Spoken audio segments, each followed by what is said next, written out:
Carrot ரசம் செய்கிறதுக்கு 500 gram carrot எடுத்துருக்கிறேன். சும்மா ரஃப்பாக நீங்கள் சாப் பண்ணி எடுக்கலாம். இதை வந்து ஒரு சாஸ்பேனில் போட்டு ஒரு 1 டேபிள் ஸ்பூன் உப்பும் போட்டு நல்லா வேக வைக்கணும். நல்லா வெந்திருக்கு இப்போ. ஸோ இப்போ நீங்கள் அடுப்பை ஆஃப் பண்ணிவிட்டு இந்த பேன்லேயே அப்படியே இதை நீங்கள் ஆற விட்டுருங்க. நல்லா கூல் டவுன் ஆகணும். இதை இப்போ மிக்சியில் போட்டு நல்ல ஒரு பியூரை பண்ணி, அதாவது நல்ல கூழ் மாதிரி அப்படியே நீங்கள் அரைச்சிடலாம். இப்போ பாருங்கள், நாங்கள் அரைச்சி கொண்டு வந்த கேரட் ஜூஸ் கிட்டத்தட்ட 1 லிட்டர் இருக்குது. 1 லிட்டரு கொஞ்சம் குறைவாக இருக்குது, அவ்வளோதான். இதில் பாருங்கள், புளியை கரைச்சி வச்சுருக்கிறேன். புளி வந்து ஒரு பெரிய லெமன் சைஸ் அளவு புளி எடுத்து இதில் கரைச்சிருக்கிறேன். அப்புறம் வந்து கொத்தமல்லி, அதாவது தனியா 2 டேபிள் ஸ்பூன்ஸ், சீரகம் 2 டேபிள் ஸ்பூன்ஸ், மிளகு 1.5 டேபிள் ஸ்பூன், அப்புறம் வந்து கொஞ்சம் காஞ்ச மிளகாய், இவ்வளோ எடுத்துருக்குறேன். இது வந்து தாளிக்கிறதுக்கும் சேர்த்து. கடுகு கொஞ்சம் வேணும், எண்ணெய் கொஞ்சம் இருக்குது. முக்கியமான பொருள் பூண்டு. பூண்டு வந்து நீங்கள் ஒரு முழு பூண்டு போடலாம், அப்படி இல்லைன்னா அரைவாசி போடலாம், அது உங்கள் இஷ்டம். ஆனால் பூண்டு நீங்கள் எவ்வளோ போடுறீங்களோ அந்த அளவுக்கு ரசம் வந்து சுவையாகவும் இருக்கும், உடம்புக்கும் நல்லது. புளியை நல்லா கரைச்சி எடுத்துங்க.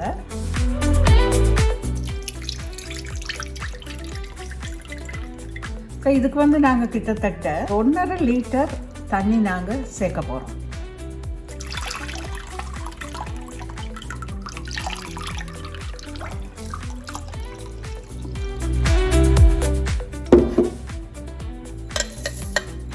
தனியா, அப்புறம் சீரகம், மிளகு,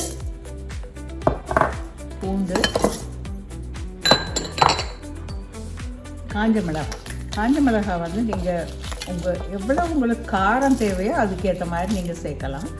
ஒரு 2-3 மிளகாய் வந்து நீங்கள் அப்படியே தாளிக்கிறதுக்காக வைக்கலாம். நிறைய கருவேப்பிலை போடுங்க, அது ரொம்ப நல்லது, உடம்புக்கு நல்லது, சுவை ரொம்ப நல்லாயிருக்கும்.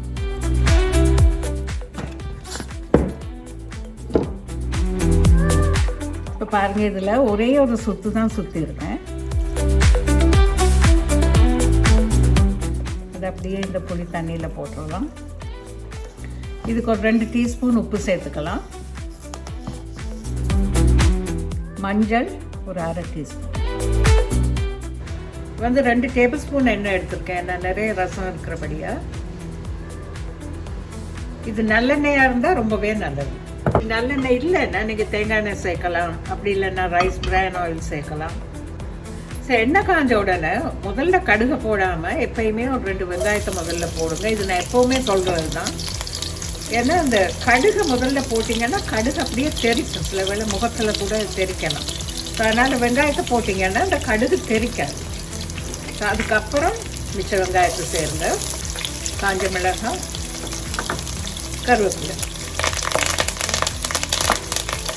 shanthastable இதுக்கு முன்னால் நான் ஒரு தடவை பருப்பு ரசம் செய்திருக்கிறேன். அந்த ரெசிபி வேணுன்னா நீங்கள் போய் பார்க்கலாம்.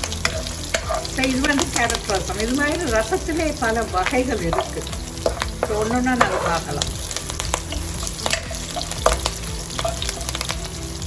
இது கொஞ்சமாக உப்பு சேர்த்துக்கலாம், ஒரு கொஞ்சமாக மஞ்சள். ஸோ இப்போ இதில் தயாராக வச்சுருக்கிற ரசம் மிக்சரை நீங்கள் சேர்க்கலாம்.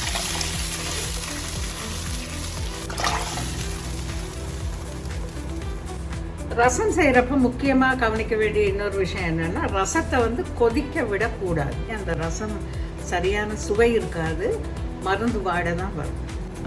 பாருங்கள், அந்த ரசம் கொதிக்க ஆரம்பிக்குது. இந்த ஸ்டேஜில் நீங்கள் கொஞ்சம் கொத்தமல்லி, அது இலையாகவும் இருக்கலாம், தண்டாகவும் இருக்கலாம், நீங்கள் கொத்தமல்லி இதில் சேர்த்தா நல்ல வாசனை இருக்கும், நல்ல ஃப்ளேவரையும் கொடுக்கும். அப்புறம் வந்து கொஞ்சமாக பெருங்காயம். நீங்கள் ஒரு தடவை இதை அப்படியே கிளறி விட்டு பாருங்கள், இந்த கேரட் ஜூஸை அதில் நீங்கள் சேர்க்கலாம்.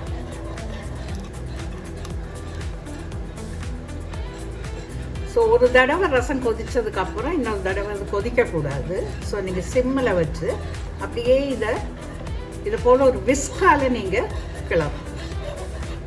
காரசாரமான அருமையான கேரட் ரசம் பாருங்கள். இங்கே வின்டர், இப்போ ஆஸ்திரேலியாவில் இந்த வின்டர் டைமுக்கு இது வந்து ரொம்பவே உதவியாக இருக்கும். ஏன்னா சளி, இருமல் எல்லாம் இருக்கிறவங்களுக்கு இதை போல் ஒரு ரசம் செய்து கொடுத்தீங்கன்னா ரொம்ப விருப்பமாக சாப்பிடுவாங்க.